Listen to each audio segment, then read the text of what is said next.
Ya, pemirsa, Badan Pusat Statistik mencatat jumlah kunjungan wisatawan mancanegara ke Indonesia di sepanjang tahun 2022 lalu sebanyak 5,47 juta. Dan angka ini meroket hingga 251,28% dibandingkan dengan kunjungan pada tahun 2021 yang hanya sekitar 1,55 juta orang.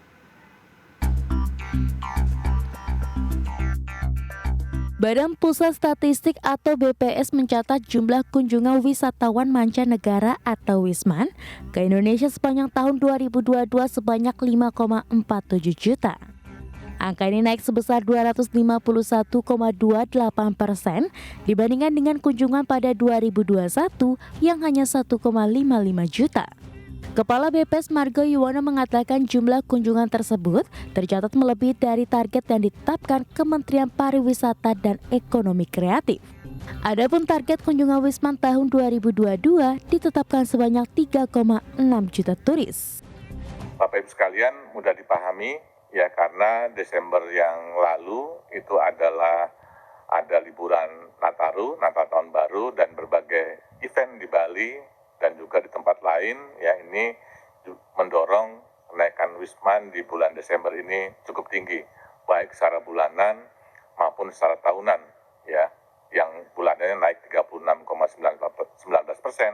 dan tahunannya tumbuhnya cukup signifikan, yaitu naik sebesar 447,08%.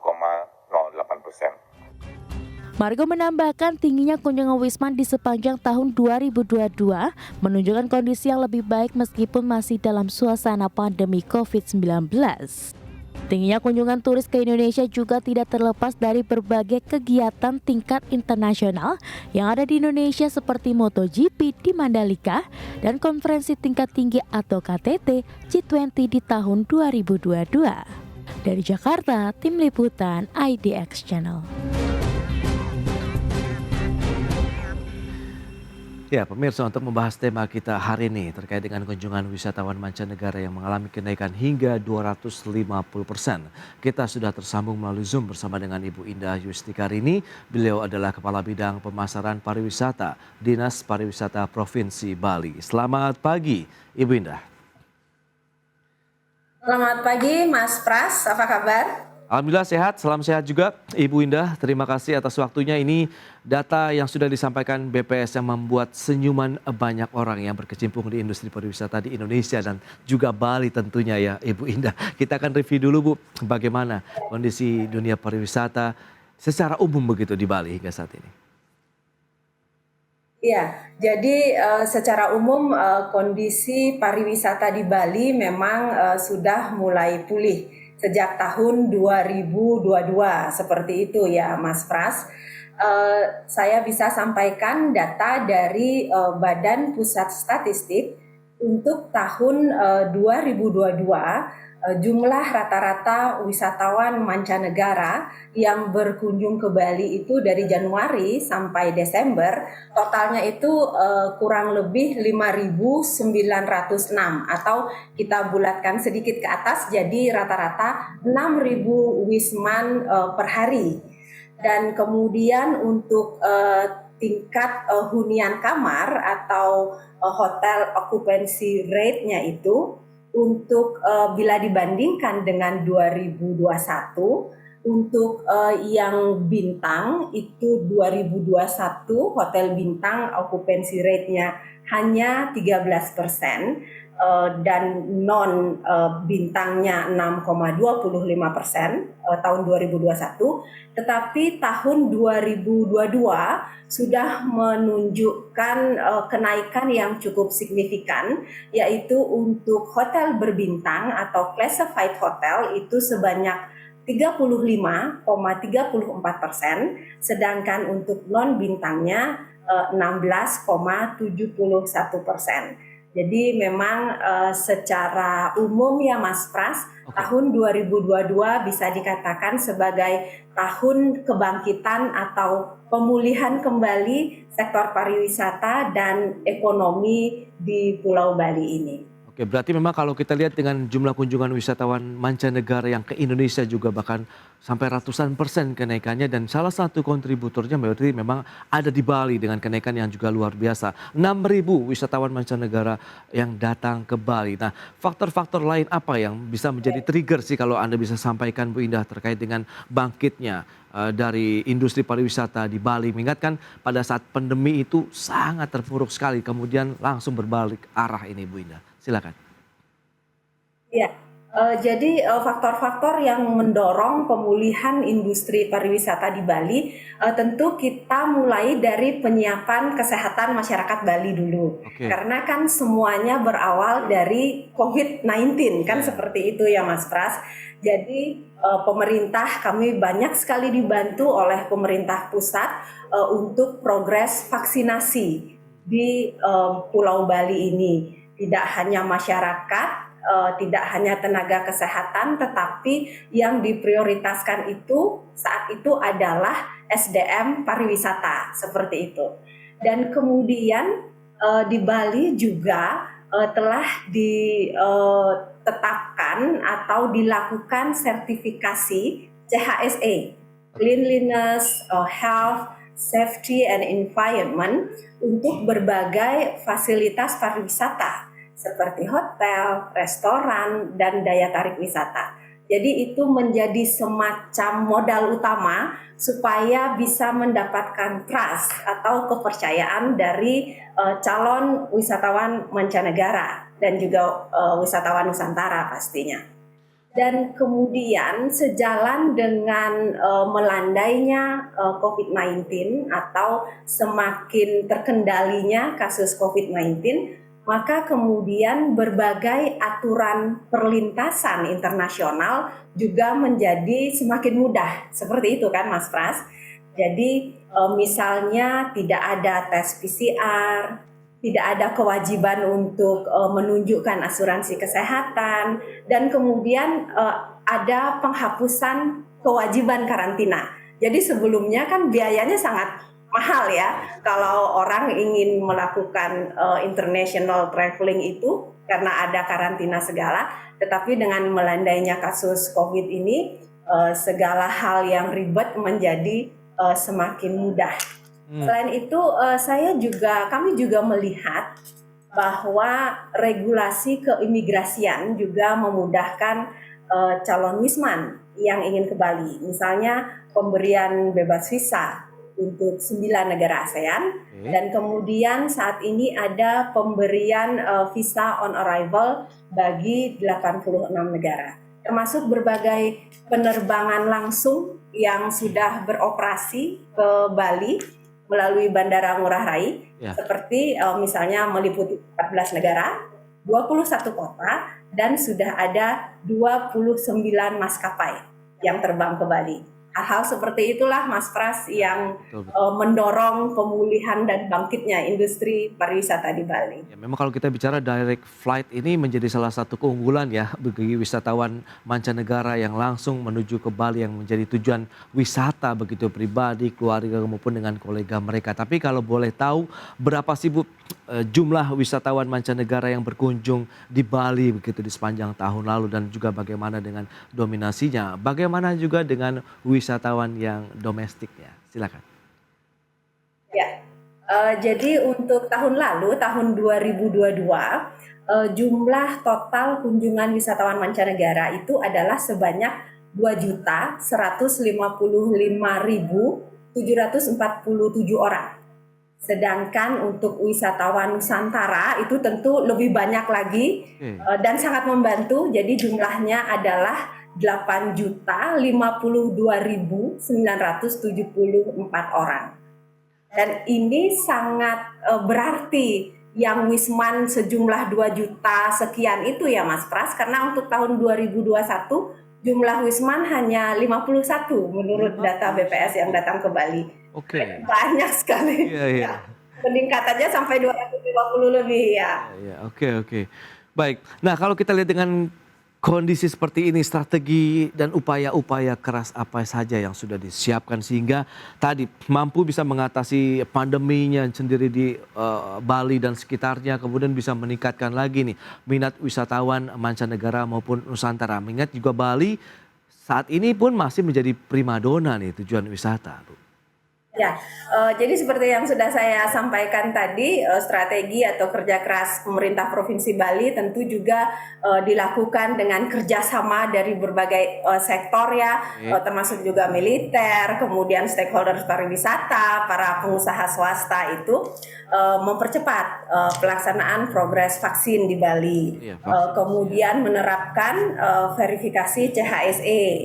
Kemudian kami juga mengencourage atau memberdayakan event-event lokal, termasuk event seni, kemudian budaya, sport tourism untuk menarik wisatawan datang ke Bali.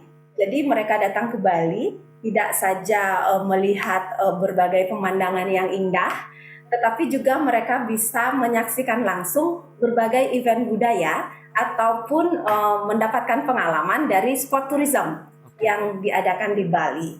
Dan kami juga tentu saja mengadakan berbagai promosi secara digital karena sekarang kan zamannya sudah berubah.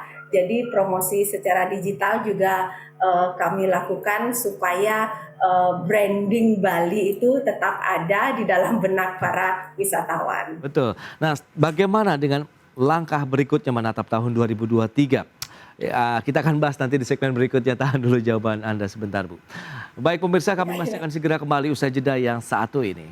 Ya, Anda masih menyaksikan Market Review dan berikut ini kami sampaikan infografik terkait dengan kunjungan wisatawan mancanegara berdasarkan asal negara di sepanjang tahun 2022. Ya, negara mana saja yang berkunjung ke tanah air? Kita lihat Malaysia ini sekitar 1,03 juta pengunjung. Kemudian ada Timor Leste 703 ribuan, kemudian Singapura 666,7 ribu pengunjung, ada Australia 654 ribu pengunjung dan India 266 ribu pengunjung. Dan berikutnya kita lihat dari sisi penopang terhadap perekonomian di Bali.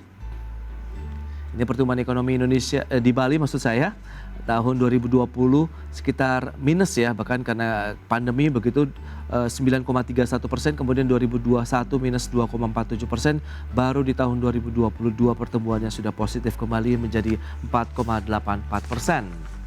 Dan salah satu penopangnya sudah pasti dari industri pariwisata di Bali. Kita akan lanjutkan kembali perbincangan bersama dengan Ibu Indah Yustikarini, Kepala Bidang Pemasaran Pariwisata, Dinas Pariwisata Provinsi Bali. Ya Ibu Indah, kita akan lanjutkan kembali perbincangan. Kalau data-data tadi yang sudah disampaikan, kunjungan wisatawan mancanegara ke Indonesia yang banyak sekali, kemudian pasti juga sebagian besar datangnya ke Bali. Nah, bagaimana dengan data-data tadi di tahun 2022, kemudian Bali menatap tahun 2023, Ibu Indah? Ya, jadi Mas Pras, kami cukup optimis ya menatap tahun 2023 ini karena kondisi COVID semakin terkendali dan semakin membaik. Sehingga banyak wisatawan mancanegara yang tidak ragu lagi datang ke Bali dan itu berefek juga terhadap penyediaan penerbangan langsung ke Bali. Jadi kami cukup optimis juga dengan target yang dicanangkan oleh Mas Menteri kita bahwa sebesar 4,5 juta wisman akan datang ke Indonesia seperti itu. Dan kemudian kami juga optimis karena seperti yang saya sampaikan tadi ada pemberian free visa kepada 9 negara anggota ASEAN dan kemudian penyediaan pelayanan visa on arrival untuk 86 negara. Saat ini kami masih berupaya supaya VOA untuk 86 negara itu terus bertambah, Mas Pras, seperti itu. Baik. Nah, dengan kondisi yang ada, seberapa besar juga kontribusinya? Jadi kita lihat untuk pertumbuhan ekonomi di Bali saja sudah positif lagi di tahun 2022. Bagaimana nanti aktivitas industri pariwisata ini terhadap perekonomian secara umum begitu di Bali, Ibu Indah? Ya, jadi secara umum tentu akan menjadi penggerak utama. Oke. Aktivitas pariwisata ini menjadi penggerak utama untuk pertumbuhan ekonomi di Bali ya. Seperti juga sektor-sektor sumber lain, penyediaan akomodasi makan minum serta sektor transportasi dan pergudangan juga masih menjadi sektor utama di Bali yang akan menggenjot kembali ekonomi Bali. Oke.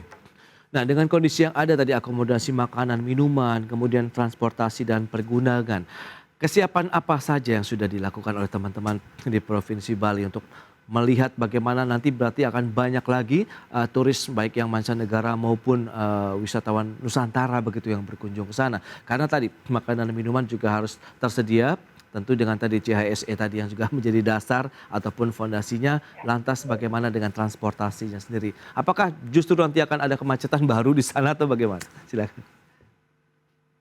Ya, harapan kami sih karena transportasi itu kan terkait dengan akses ya. Jadi semakin mudah aksesnya, tentu orang akan semakin menikmati pengalaman mereka selama stay di Bali. Jadi kalau untuk transportasi saat ini pemerintah Provinsi Bali sudah mengusahakan berbagai akses yang permudah seperti misalnya pembangunan shortcut antara Denpasar dan Singaraja. Jadi itu bisa menghemat waktu sampai 45 menit Mas Pras Oh, dengan adanya shortcut ini. Kemudian ada pembangunan segitiga emas antara Pelabuhan Sanur, kemudian Nusa Penida dan Nusa Lembongan. oke. Jadi pelabuhan segitiga emas ini menghubungkan 3 pulau. Jadi lebih mudah dan tentu itu akan menggenjot aktivitas wisata bahari. Dan selain itu ada juga pengembangan pelabuhan Benoa atau yang disebut sebagai hub tourism. Oke. Jadi sebelumnya di Pelabuhan Benoa ini kapal-kapal besar, kapal pesiar yacht itu tidak bisa bersandar. Oke. Tetapi sekarang sedang dibangun, dikembangkan sehingga diharapkan setiap bulan selama 2 kali kapal besar yang menampung 1 kali bersandarnya itu 1.000 penumpang akan bisa bersandar di Pelabuhan Benoa. Jadi kebayangkan Mas Pras, Iya, iya, iya. kalau 1 kali bersandar 1.000 penumpang 2 kali sebulan itu udah 2.000. Itu Itu dia. sudah kebayang sebulan kali 12. Nah, Ya, itu kan perlu seperti itu didukung Mas juga Pras. dengan kesiapan infrastruktur, SDM-nya sendiri begitu. Sehingga nanti bagaimana mengatur skema arus lalu lintas, kemudian pergerakan manusia sehingga dari satu tempat wisata ke tempat wisata yang lainnya akan lebih smooth begitu, Bu Indah. Ya, kami juga sudah bekerja sama dengan teman-teman dari Association Travel Agent untuk membuat semacam berbagai macam paket wisata. Jadi supaya lebih merata ya Ya. kesejahteraan tidak hanya numplak misalnya di Bali bagian selatan saja, tetapi kami juga berupaya untuk mempromosikan kabupaten-kabupaten lain di Bali seperti misalnya Singaraja, Bangli, Karangasem yang banyak sekali daya tarik wisata yang perlu dieksplorasi. Jadi dengan mengenalkan dan mempromosikan paket-paket wisata, termasuk membawa mereka ke IKM, sentra-sentra IKM ya, produk-produk lokal berkualitas Bali. Jadi kami bisa lebih memeratakan kesejahteraan, lebih membagi-bagi kue pariwisata ini Ya. tidak saja numplak misalnya di Kute atau Nusa Dua, tetapi juga ke daerah-daerah lain di Pulau Bali ini. Setuju begitu, sehingga Seperti itu pemerataan Mas Pras. ekonomi, kesejahteraan masyarakat juga merata Bu ya, mengalami peningkatannya sehingga benar-benar dinikmati kue bersama dari pariwisata di Bali ini. Nah, kira-kira Bu, masih adakah bottleneck PR-PR yang juga harus segera dituntaskan sehingga ini tidak ada lagi hambatan-hambatan yang nanti akan mengganggu lagi aktivitas industri pariwisata di Bali? Ya, tentu saja masih ada PR-PR kami seperti misalnya bagaimana cara mengcounter berita-berita negatif Oke. dari berbagai destinasi saingan kami karena kan kalau pariwisata itu adalah bisnis image, bisnis branding ya. Sedikit saja ada sesuatu yang negatif itu nanti dibesar-besarkan oleh pihak yang merasa bersaing dengan Bali. Nah, itu menjadi PR kami juga di sini, baik pemerintah maupun para teman-teman swasta. Bagaimana cara kami untuk menghadapi hal-hal seperti ini, termasuk juga penyiapan Bali sebagai destinasi pariwisata kesehatan. Itu juga menjadi PR Bali untuk mendukung program dari pemerintah yang akan menjadikan Bali sebagai pilot project pembangunan Bali sebagai pariwisata kesehatan di Indonesia. Oke, target Ibu Indah untuk jumlah kunjungan wisatawan mancanegara begitu di Bali di sepanjang tahun 2023 ini sudah ditetapkankah berapa banyak jumlahnya? 4,5 juta. Oh, 4,5 juta. 4,5, iya 4,5 juta. Itu PR-nya lumayan banyak juga ya, Mas Pras. Tetapi kami optimis dengan berbagai persiapan dan juga dukungan dari berbagai pihak, kami bisa mencapai target tersebut. Ya, kerjasama ini yang menjadi salah satu kunci kalau kita lihat ya, koordinasi dan integrasi. Anda melihat bagaimana pemerintah daerah, para stakeholders yang berkecimpung di industri pariwisata dan juga pemerintah pusat begitu sejauh ini menurut pandangan Anda, Bu Indah? Kolaborasinya atau kerjasamanya sangat solid, Mas Pras. Okay. Jadi dimulai COVID-19 sampai kemudian persiapan pembukaan Bali, pemerintah pusat sangat membantu kami, sangat membackup pemerintah daerah, termasuk juga pemerintah provinsi Bali dan pemerintah kabupaten kota, itu kerjasamanya solid. Jadi sebagai contoh misalnya ada rekomendasi visa on arrival ingin diberikan kepada negara apa. Nah, itu kami sampaikan kepada pemerintah pusat, dalam hal ini Kementerian Hukum dan HAM. Karena di sana yang bertanggung jawab terhadap keimigrasian. Okay. Dan kami mendapatkan rekomendasi dari teman-teman pelaku pariwisata ASITA, Association of Travel Agent. Jadi komunikasinya bagus sekali. Dan saling memahami seperti itu, Mas Pras. Jadi bagus sekali kerjasama yang terjadi selama ini dan sangat membantu pemulihan pariwisata dan ekonomi di Bali. Baik, apakah untuk destinasi wisatanya juga masih sama begitu, dalam artian apakah ada satu inovasi baru yang ditawarkan kepada para pengunjung ataupun wisatawan mancanegara maupun domestik di Bali? Tidak hanya mungkin yang super prioritas atau mungkin ada destinasi-destinasi baru yang sudah disiapkan oleh pemerintah Bali? Ya, saat ini pemerintah Provinsi Bali sedang menyiapkan berbagai destinasi, misalnya seperti Turiyapada Tower. Okay. Jadi Turiyapada Tower itu sedang dibangun di daerah Singaraja. Okay. Kemudian ada pusat kebudayaan Bali yang saat ini juga sedang dibangun di Kabupaten Klungkung. Dan Pura Besakih ya sebagai Mother Temple of Bali juga sedang dibenahi. Okay. Jadi memang Bali saat ini pemerintah Provinsi Bali, Bapak Gubernur kami dan Bapak Wakil Gubernur kami sedang berupaya untuk menyiapkan berbagai destinasi baru sehingga wisatawan menjadi semakin tertarik untuk datang ke Bali. Itu dia, berarti memang sudah cukup siap lah ya dalam menyambut tahun 2023 untuk menyambut juga lebih banyak wisatawan mancanegara maupun wisatawan Nusantara yang akan menjadi salah satu penopang perekonomian Bali di sepanjang tahun ini. Baik, Ibu Indah, terima kasih banyak atas waktu dan sharing yang Anda berikan kepada pemirsa. Selamat melanjutkan aktivitas Anda kembali dan maju terus, Bu, untuk industri pariwisata di Bali. Salam sehat. Salam sehat, terima kasih Mas Pras. Baik pemirsa, 1 jam sudah saya menemani Anda dalam Market Review dan tetap saksikan IDX Channel, your trustworthy and comprehensive investment reference. Saya Prasetyo Wibowo beserta kerabat kerja yang bertugas undur diri. Terima kasih dan sampai jumpa.